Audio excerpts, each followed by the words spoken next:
thought I would start by reflecting on something the Prime Minister said back in his days as a junior minister in the Department for Housing, Communities and Local Government.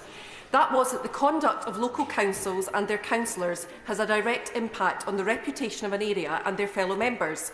Their ability to lead a community and impact on the lives of all those they serve is significant, and it is only right that they are held to a high standard.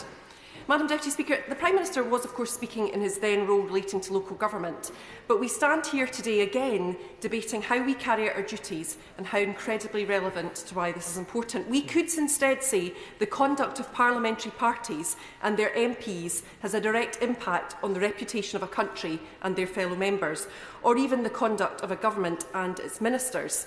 The Prime Minister said it himself, how elected officials behave matters immensely for their institution and for the people that they serve.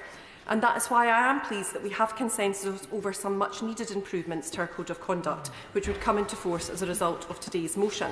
But it's also why I am disappointed that the Government is failing to implement the Code of Conduct as recommended by the committee in its entirety. Perhaps I will be told that ministers should be trusted to do the right thing, but we know that they get things wrong.